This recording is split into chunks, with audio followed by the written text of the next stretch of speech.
Welcome everybody to this webinar on the theme Impact. It is organized by Jindal Global University's Office of Alumni Relations.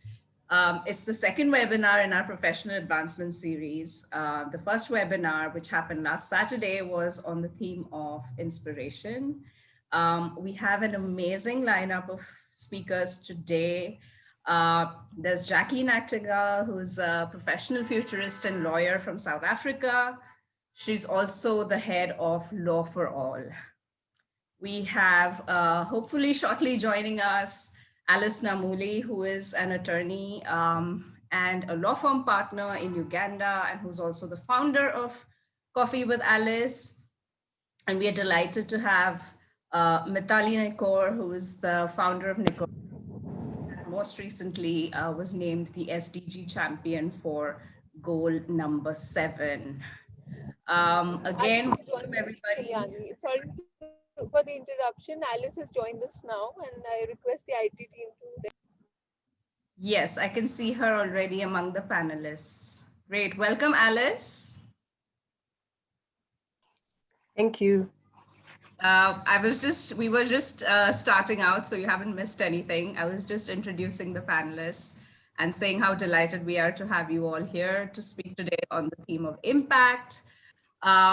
Since we're already a bit delayed, let me jump straight on to the first question I'd like to ask you, which is if you could please start by summarizing your journey briefly for us, and also say a little bit about what role or project you're currently working on at the moment, or focused on.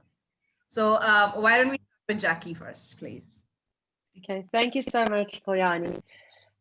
So I studied law and then I joined an organization called Law for All. It's a social impact company where I've been for 15 years. And our mission is to make the law affordable and accessible. You know, we break down the barriers of justice by providing legal empowerment through a subscription-based model. So I'm primarily focused on building justice inclusive societies, but I realized I needed to think about that a little bit differently than the traditional legal and business paradigm. So I found myself in the field of future studies. So I completed a postgrad in that and went on to do my master's in the field. And the purpose of future studies is really to understand the social constructs and processes that shape our future. And by doing that, we bring about new possible scenarios. And in this way, we can kind of see the futures that we are heading towards. And by understanding that, it allows us to become participants in that future creation.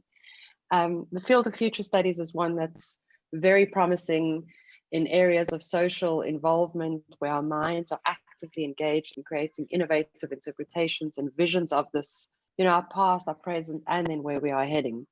So I'm using the future tools to kind of look at how we can change the concept of justice, how we can change the concept of our society by creating a more inclusive system.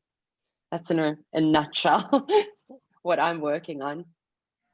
So in the specific context that you're in, what is your unique take on Law for All, Jackie? And how does your other interest in future studies or as a futurist weave in?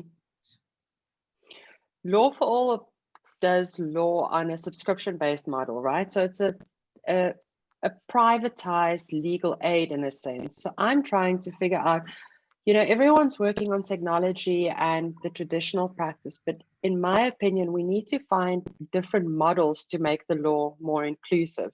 So by doing research on an academic and social side, I'm trying to find out if the subscription-based model is something that could be scalable for making a dent in the huge justice gap that prevails.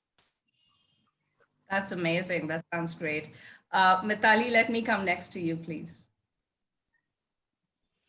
Thanks a lot, Kalyani, and hi, Jackie. Hi, Alice. Really nice to meet you guys. You know, I always drop in this line whenever I meet anyone from South Africa that I just absolutely love your country because I lived in South Africa for 2.5 years, you know, in the early part of my career. And my biggest learning from going to South Africa was that traffic lights are called robots. Yes. People find that very funny. We had no technology, so when this thing came, we're like, oh, it's a robot. It's a robot. And of course, I've worked in East Africa as well, not in Uganda particularly, but I've worked in Kenya, so and also in Somalia. So it's it's exciting to be on this panel with both of you, Jackie and Alice. A little bit about my journey, to answer your question, Kalyani, I kind of started off the same way that any young econ grad starts off, in the development sector, where I started with an internship with the UN in New York after my master's at the LSE in economics. And I was very wide eyed and said, oh my God, I've arrived, like I'm in New York, I'm at the UN headquarters. This is it, I'm going to change the world. Very soon I learned that that's not going to happen that way. And sort of that, but that experience was very formative because it sort of teaches you that when you want to change something and when you want to make real impact, you want to go on the field, on the ground, and learn. Because we don't come from underprivileged backgrounds. So if you want to work in the development sector, it's very important to first empathize, or even sympathize with the lived experience of someone who is underserved, because we don't know what it feels like to be underserved. We have never been underserved, and or even discriminated. Because in this country, I happen to be from a majority religion. I happen to be from a majority community, so I don't know what it's like to be discriminated from a policy and institutional perspective. So I moved to Africa actually. I worked in Johannesburg, East Africa, I mean, South Africa as well as East Africa, these regions for about 2.5 years, and moved back to India, and then worked in Uttar Pradesh for 3.5 years. So, working on the ground has really been my experience. I've consulted with several international organizations. I mentioned, started my career with UN Women, then moved to the Asian Development Bank, then to the World Bank, and just yesterday I started another assignment with UN Women. So coming full circle, so to speak, and I'm working currently on three major areas. The first area is development of micro and small businesses, where we are working on how infrastructure solutions, especially digital infrastructure, can help micro businesses connect with a global market, and how can we make Indian micro businesses more competitive in a global marketplace and improve their productivity and competitiveness at a cluster level. The second is on transport and logistics infrastructure. How can we create regional and domestic economic corridors, really, for goods to move more efficiently and for our logistics costs to come down, and also for this entire process to be more energy efficient and sustainable. And the third is on the impact of COVID on women, which I've just recently started with UN Women. We are working on entire framework on how can we bring in more and more investment into women-owned businesses. How can we bring more financing for women's initiatives and for women empowerment principles? This is the whole idea. Aside from that, I have my own think tank, which is called Nikor Associates, which is a collection of 25 young women, all of whom are economics or English or sociology researchers, and are very very keen to contribute to the sort of discussion and discourse on gender and gender inequality. So we write op-eds, we write papers, I've just written a book on these topics. So this is the basic sort of quantum of my work. So I know it's spread across a lot of areas, but the one thing which does connect them is gender and infrastructure. So those are the two themes. That's very well said, Mitali. I remember I reached out to you. I've read your work, and I reached out to you when I read your op-ed on the idea of paid menstrual leave. Also, what I love about what you said earlier is the importance of doing grassroots work as part of your learning, and the importance of the significance of getting your fingernails dirty and getting that kind of experience. Because I too started out my education getting an undergrad degree in economics. And then I landed up in Delhi University to get my first master's in social work. And literally in those 2 years, I realized everything I'd learned in economics is just, is just, like, what am I going to do with that? Exactly.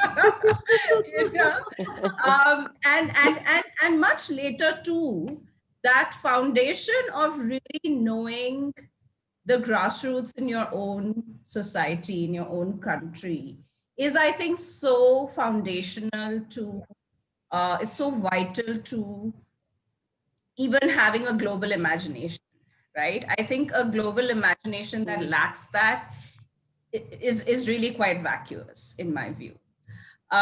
Anyway, yes, Alice, please, what has your trajectory been like, and what exciting projects are you working on currently? Thank you very much. Can you hear me? Yes, it's great. Okay, good.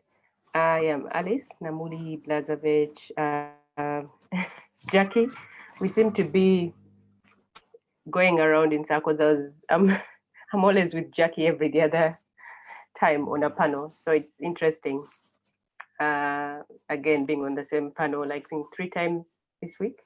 But anyway, it's a pleasure being here. Thank you very much for the invitation. Yeah, I'm a lawyer in Uganda. I have experience for the last 16 years working in a law firm.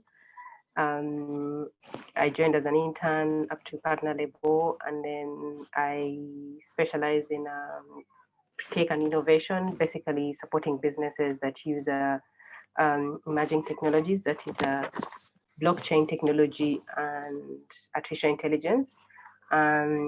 Through that, that wasn't my background. My background is in project finance, PPPs, mergers and acquisition.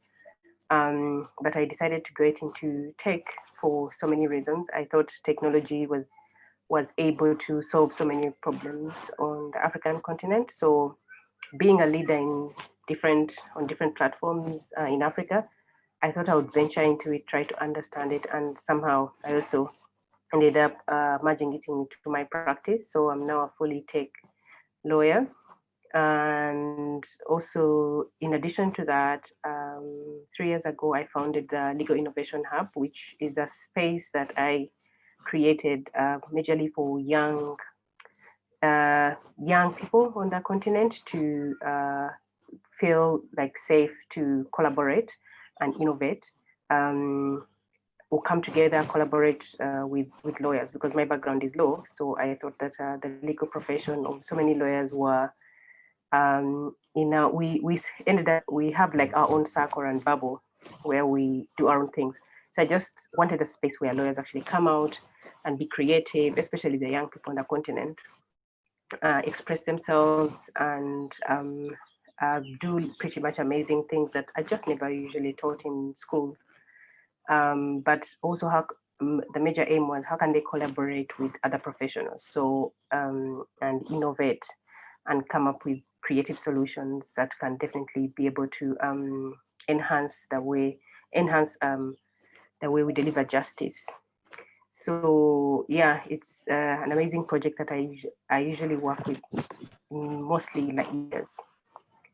Then the other thing that is really I'm very passionate about is a mentorship platform called Coffee with Alice.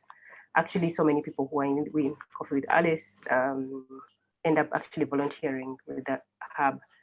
So Coffee with Alice is a mentorship platform that helps, I set up to help young professionals to bridge the gap between what they learn in school, which is the theory, and convert it into pretty much practical skills. So how do you learn the soft skills that are able to help you succeed? I used to volunteer as a leader in our law society. It's called the Uganda Law Society. And in there, I realized that so many young people struggled with a lot of things, which to me, of course, as a senior in the profession, of course, I'm a senior, I realized that they struggle with very small things, yet if someone guided them or helped them or held their hand to to maneuver through, or someone told them about what to expect, the realities, then it would definitely help them a lot to succeed in their careers. So Coffee Dialysis actually has two pillars. One is about the professional part, meaning mentoring young people and helping them to bridge that gap between the theory they learn and the challenges in when they leave school. Then the second pillar is about giving back to community. I grew up in a world where we are so entitled to receiving. So meaning you have a project in a community, you're lacking water, you don't have schools, you don't have this. You always wait for some foreign aid to come and either support you or give you whatever you need. But I also realized most of that aid is really for temporary solutions, not for permanent solutions. And in Africa, we just didn't know how to give back to our communities. We're very giving to our families. Like, I'll give back to my sisters' friends this, da da da. But we don't know how to give for the benefit of the communities we live in or people we are not actually related to. So we will give, we'll take care of our nephews, nieces, and everything, but not, taking care of our communities. Yet I know for certain to build nations, you have to start with communities. You have to start with a small unit that make a nation. So Coffee Dialysis is also just about that. How do you teach young people from a very young age to give back to society? How can you make them get involved in leadership, taking on these leadership positions within their villages, within their communities, so that they can actually understand what it means to build communities. Through Coffee Dialysis, we've also had so many offshoots in there where I show them how to actually simply start projects and benefit communities. We have one which is called I Read, I Innovate. It's for helping it's about teaching young people, very young people, like from the age of 0 years to 10, how to love to read books, that they can become critical thinkers. So it's basically a plan whereby, yes, Coffee Dialysis for 16 years to 35, but then below that, how can we nurture a nation that is actually full of people that critically ask puzzle questions and are critical thinkers and creative. So that's just one of the offshoots of Coffee Dialysis. Then the third pillar for Coffee Dialysis is about nurturing leaders. It's about nurturing young leaders. Again, Africa has a problem with leadership. And I thought, okay, what is my one stone that I can do, that I can add to this whole quagmire we're in of poor leadership? I also realized so many of us, we don't have, how can I say, specific leadership like schools, or if they're there, they're not really intentional. You go through it, but people are so up and down. So I just thought of actually trying to teach young people what leadership is, because leadership always starts with you as an individual. So many of us on the continent, we want to blame our politicians, but us as individuals, we also don't know how to lead ourselves. How do we lead ourselves as individuals? First, it starts with you as an individual. How do you lead yourself? How do you lead the people around you before you actually blame your member of parliament or your president or your ministers? How do you lead yourself? And so many of them struggle with that question. But I'm not a leader. You're like a leader. You have to lead yourself well. How do you follow? I mean, what do you follow the rule of law, you as an individual, or you want your ministers or MPs to follow the rule of law, but yourself you don't want? So yeah, it's also about nurturing young leaders on the continent, right again from the grassroots. First of all, you as an individual, how do you make other people be accountable? And so there's so much definitely about the leadership aspect. So basically, those are the things I'm very passionate about and I'm currently involved in. Yeah, some really amazing forward-looking thinking behind your amazing initiatives, Alice. And actually, everything you were saying is such a great lead up to my next question, which is, what do you understand by impact, and how is your idea of what impact is and what impact you would like to have through your work really evolved over time? So why don't you just continue, and then I will go to the other two panelists on this idea of impact. Well, my definition of impact, I mean, it could be, I guess it could vary. First of all, the impact. I always look, whenever I'm looking for a solution, I always look at what is the cause of that problem, not looking and just the symptoms. I always feel that when I address the cause of a problem, I end up having a bigger impact. That's one. Two, I believe in bottom up. Bottom up meaning right from the young generation upwards, you have a much bigger impact, because as human beings, we are wired, we grow up in a way, when you grow up to the age of 10, the way you're designed, the way your brain is wired is definitely the way that is how you show up in the world, right? So, which means that if you want the world to be better, you want a greater, like big impact. In case you're creating any change in the world, you definitely have to start from the bottom. If you want to start with 40-year-old women like me, I have tried it. I've told you in the mentorship now, I mean, I mentor people, of course, even who are older than me. The impact is completely different. When you start with the youth, and actually when I talk about the youth, is that what are the young people in your communities up to from the age of 0? Who is influencing them from the age of 0 to 5? Who is influencing? Who are their mothers?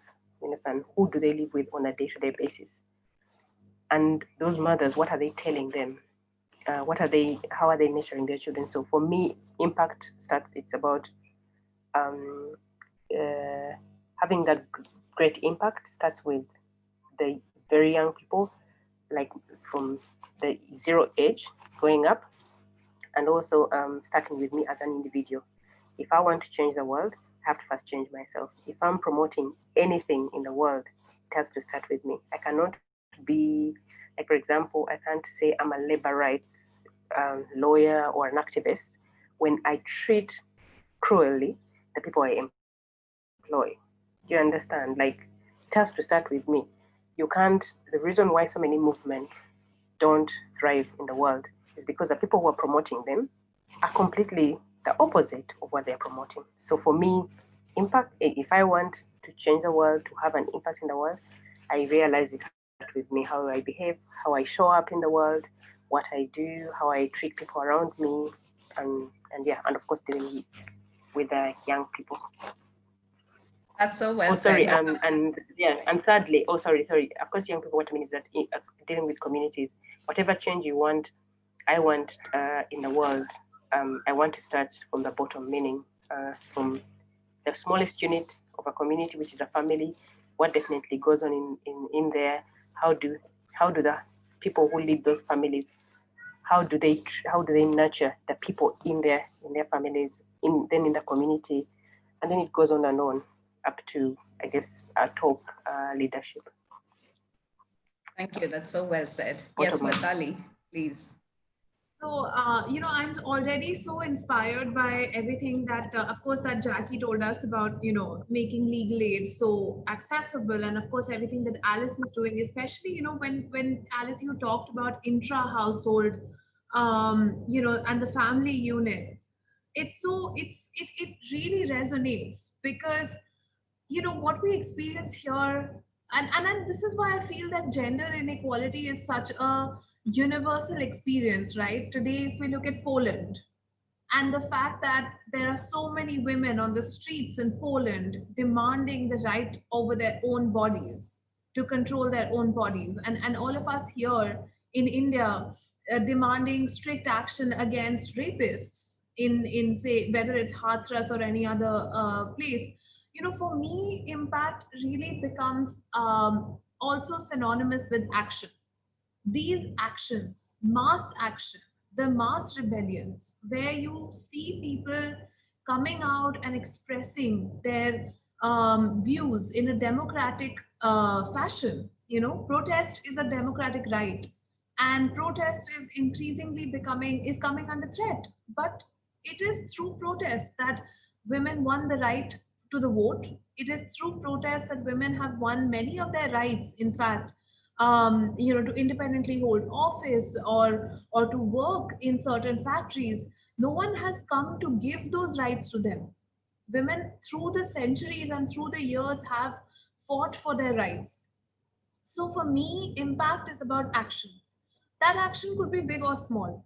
One very concrete example could be, say you are in the workplace and you notice that your female colleague is being harassed, or you notice that your female colleague is being sidelined in a project, whereas she's contributing equally to what you are being contributing. Take a stand for her. That is action which will then lead to impact. So I think that it's very important for in our society for everyone who is privileged in any fashion or the other, whether it's privileged because of being born in the dominant community of your country. Like in India, Hindus are the majority, so we should take that upon ourselves. Especially upper caste Hindus have a huge responsibility, especially today, given the amount of caste based violence that we're seeing in India, especially against women. We have a huge responsibility to speak out and say that this is wrong. So, taking actions in your everyday life when you see discrimination, when you see that someone's human rights are being abused or they are not being upheld, is extremely important. It can be the smallest of things, but even in your small organization, I can give you an example which I'm currently dealing with. So, I'm actually part of a community, a youth club, and in that youth club, just yesterday, I'm the president of that club, and yesterday I got a complaint from someone, both women, who had an altercation, and personal attacks were made on one woman. I said no, this is unacceptable, and I had to disband one person from the club. It's a small action, right? It's just a youth club. It's just 10, 20, 30 women or people coming together to do community work. But even in that club, if I am responsible for governance, I have to take action. Same way in our life, all of us have to take actions to safeguard the rights of those who work with us, who may not be able to raise their voice. So for me, that is impact, because each of those small actions coming together can create a huge societal impact. And also, I feel like our society is becoming very, very intolerant of having multiple views. Either the views are becoming very divergent, like we see in the US, like when we see Republicans and Democrats today, in the context of the current election, standing polar opposite, and such deep divisions in the country. That is terrifying. We should refrain from that happening in other countries, and we should, as community leaders, as leaders within our own groupings, encourage diverse views and tolerance of other people's opinions. Yes, you can hold that opinion, I can hold that opinion, and we can be friends at the same time. That's very important. Otherwise, because we overall agree that yes, we want development and we want growth and we want, if we agree on our basic values, then on small things it's completely fine to have some differences of opinion and have that diverse opinion. So this, in my view, is impact. Taking action in your daily life for injustices which are happening around you, which you can control. That is very important. Yeah, thank you for exploring the idea in the context of a very specific goal of gender equality, Mitali. Yes, Jackie, let's come to you. I couldn't agree more with both you, Alice and Mitali. I think, when we think of impact, you speak so much of impact from an individual sense, and made me think from a collective sense as well. Alice, when you speak of the bottom up, it made me think of, in companies, we are always chasing this bottom line. And for so long, companies have chased the triple bottom line. We've been chasing people, planet, and profit. And maybe when we think of impact, we should think of that as how that bottom line from a corporate or a law firm is transcending into the fourth bottom line. And that is a motivation almost for a business or a law firm to move beyond to a more holistic or a spiritual sense as the world is evolving. We need to become more humanistic in that as a law firm or a company, and factor in terms like spirituality, ethics, purpose, culture, compassion, all of these. Because when we acknowledge this, we all agree that we are improving the lives of everyone and we're improving the world. And that's a factor that's almost more valuable than any other business objectives. So I think if we start doing that, our core business principles would kind of factor in these deeper spiritual values. The businesses that we have around us will become more altruistic. And I think that's what that is true impact. So when I look at it from an organizational point of view, and I think of Law for All, that's not an NGO or an NPO, it's a private company.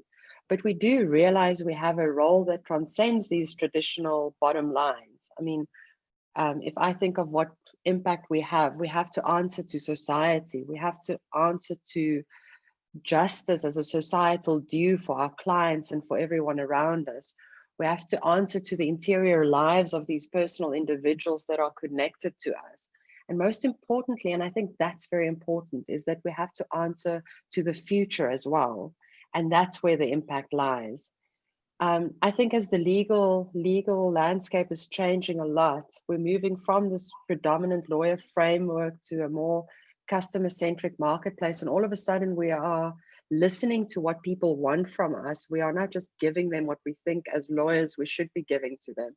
So when you listen to what users want, all over we are hearing the call that they want us to transcend to companies or firms that have more impact. As the world grapples with so much, 5.1 people don't have access to legal services. They've got unmet justice needs. So we need to innovate and build better societies. And for me, taking part in that transformation is impact. Love it. Okay, before I ask the next question to our panelists, I also want to let the attendees know that they can we have some time for Q&A with the audience. So if they can please start submitting their questions using either the Q&A function or in the chat box. We're looking forward to questions from the attendees. Okay, coming back to the panelists. What lessons could you share from situations where you have had to weigh other factors and constraints against the impact you were hoping to achieve? So when impact has had to maybe take temporarily a backseat or has had to kind of be reimagined vis-a-vis circumstances that were beyond your control. And maybe we'll start with Mitali here. So,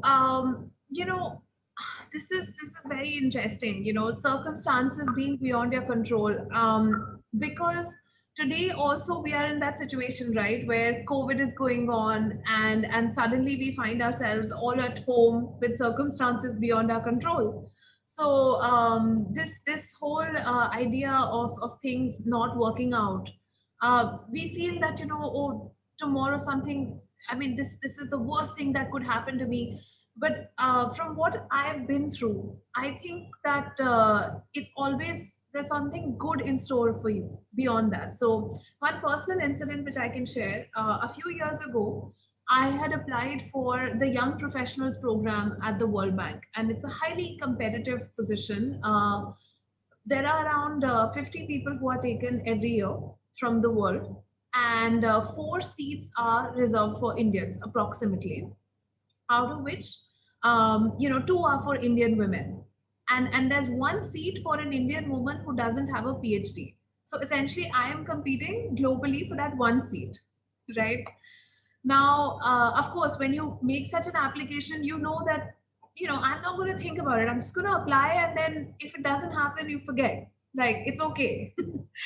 So weirdly, I was interviewed, I cleared the interview, and I was in like that absolute final list out of all the 10,000 people who apply globally. I was in that absolute final short list, but I didn't get the job.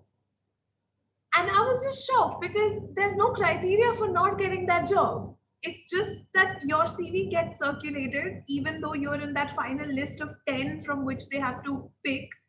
And maybe you're not a sector specialist or something like that. It's just a fit issue that year, what you're a specialist in, that practice is not recruiting. Say, like, if I'm a specialist in transport, the transport practice isn't recruiting. So you don't get it. And that's just beyond your control, right? Because you've gone ahead, you've given the best interview you possibly could, you've given the best answers, you've cleared all of these 17, 18 interview rounds, and you've done everything, and you've in fact cleared it all, and yet you don't get the job.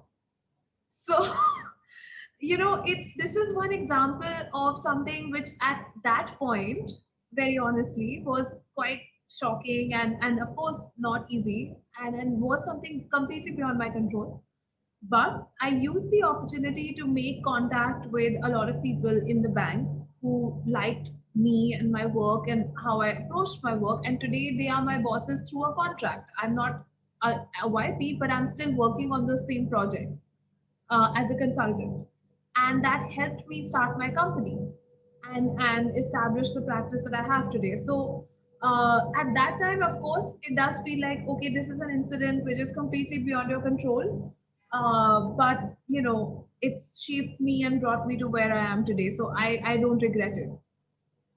Thanks for sharing that story, Mithali. I mean, the key to long-term impact is, of course, perseverance and staying in the game and waiting for your right opportunity, right? I mean, without that, everything else is actually really a moot discussion. Alice, what would you say about this question?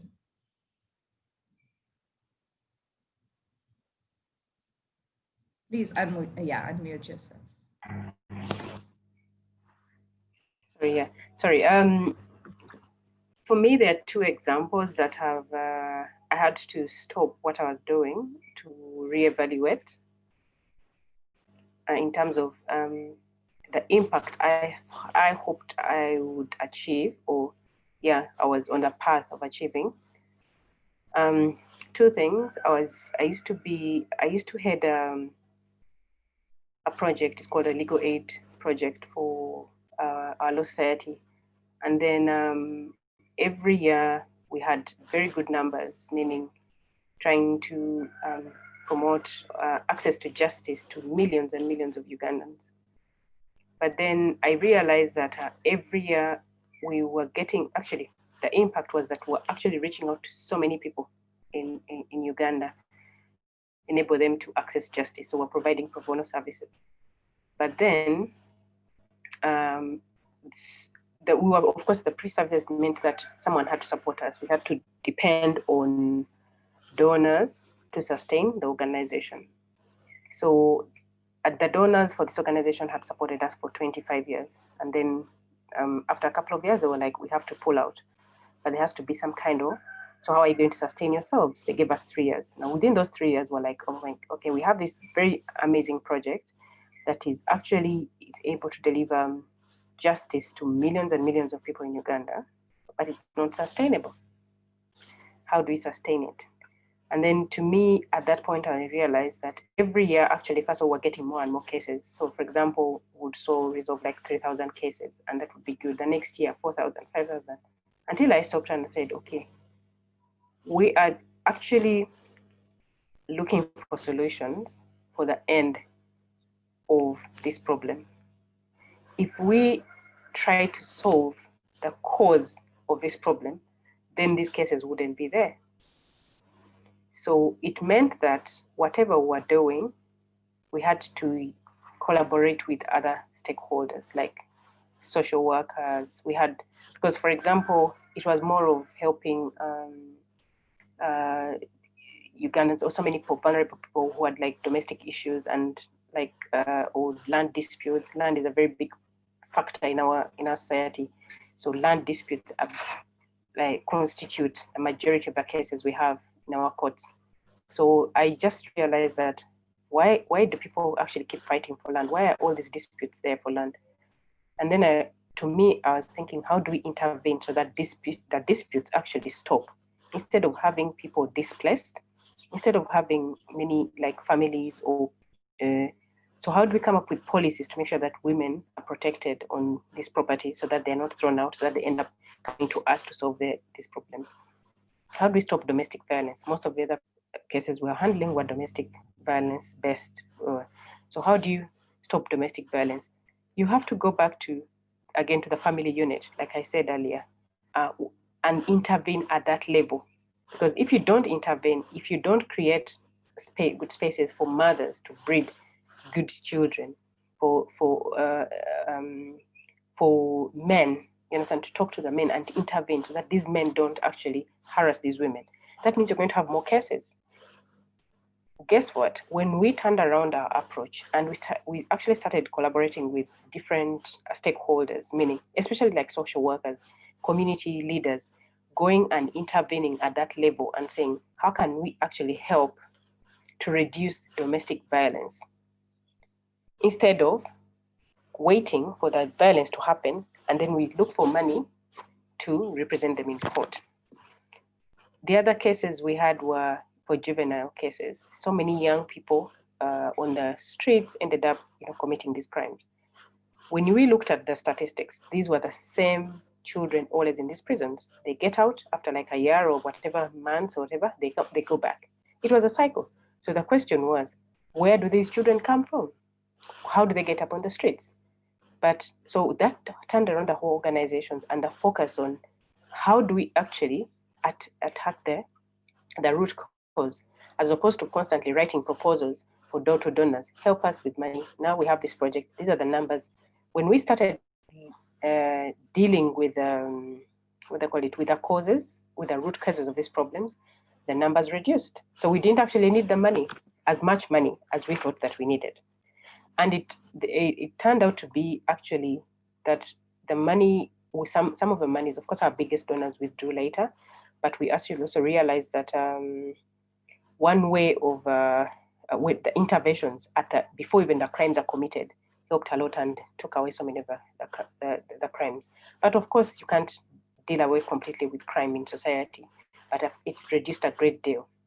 And we're still doing the same services, but we're still dealing with very few numbers, but with less domestic violence in the communities we're working on. The other approach was through if you intervene at that level, of course, we're working with like 4 sets of people, even policymakers, because the policymakers were trying to lobby for them to come up with laws that protect either children in these communities, to come up with local, lobby for laws that govern, you understand, like petty, crimes or what usually actually happens. So things don't escalate. The more they escalate and someone has to go into the mainstream judicial system, the more they actually cannot access that justice. So we had to work with policymakers. We had to work with social workers who are able to actually come in and intervene, provide counseling, take care of these children, give them a home and safe environment so that they don't commit this kind of crimes.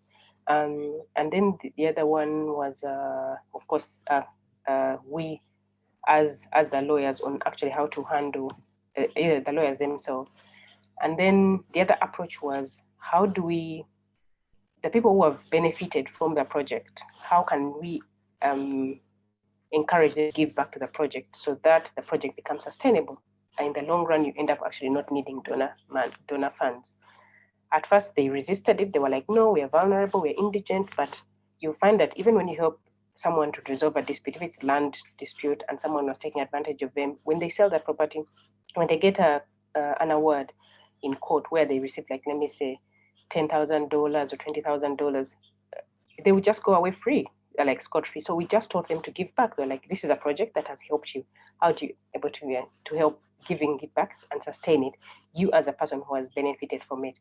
And well, I'm no longer, it was a position that I worked on for 3 years. And then after that, I had to definitely move on. But I just wanted to give an example of actually how you can change around a course over a project, because when I joined it, I was very passionate about access to justice, access to giving back, but it was not sustainable. So we had to find sustainable way, a sustainable mechanism for this project, but also involving the community and finding lasting solutions to that problem. Very well explained. Thank you, Alice. We are almost running out of time, so I want to give Jackie the floor, the last word, the final word. If you could address this question, but also quickly address another great question which Shireen has asked, which is about what makes any legal aid infrastructure more effective in your view, and more importantly, what is the role of law schools in strengthening legal aid? So if you could address both these points quickly in the last 3 or 4 minutes that we have, Jackie. Okay. I'm not going to talk about impact. I think Alice and you both summed it up so beautifully on the struggles that there are. Okay, so legal aid is this a question that was asked by a participant? Yes, it's from Shireen. She asked, how do we make legal aid infrastructure more effective, and what is the role of law schools and legal aid clinics? Okay. I think all over the world, legal aids are trying different models, and I'm yet to see one truly successful legal aid program. I think traditional legal aids are quite traditional in their approach. They're not utilizing enough technology to spearhead innovation. They are not collaborating enough with new law service providers. So they're keeping in the realm of traditional practice and sending work to court, where they should be doing so much more in terms of online dispute resolution and ease access. Because legal aid has to work with volumes, like great volumes. And the only way you can process that great volumes is through technological advancements and artificial intelligence. They can make a huge dent in that. I think also from a university point of view, I'm not sure what the system is like with Indian universities, but in very few countries do you find lawyers have to go work at legal aid or have to pay back to society post-law studies or as part of their legal education. And I think making law students aware of the realities of the unmet justice needs that people have is a very good thing before they embark on practice. So forcing in a component or a module where they have to work at legal aid and provide free legal assistance, I think is a very valuable thing to do. And what other question did you have, Kalyani? That's really it. Thank you so much. You have addressed it. You've addressed Shireen's question as well. Listen, we could go on and on. I mean, this has been this hour has just flown by with the fascinating conversation that you've all allowed us to enjoy by being here today. It's been an absolute pleasure to have you.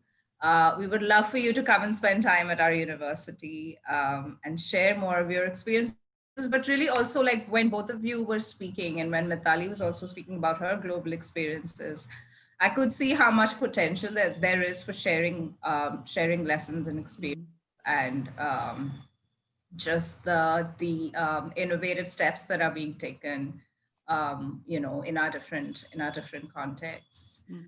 So hope to have more such enlightening conversations with you, and hopefully in person in the near future. Thank you so much for your time today. Thank you to the attendees, and look forward to hearing from you and keeping in touch. Thank you so much. It was lovely being here and meeting you all. Thanks, Jackie. Thanks, Mithali. I think Alice has dropped out, but I'll write to her later. Okay, bye-bye. Okay, Okay, bye-bye. bye.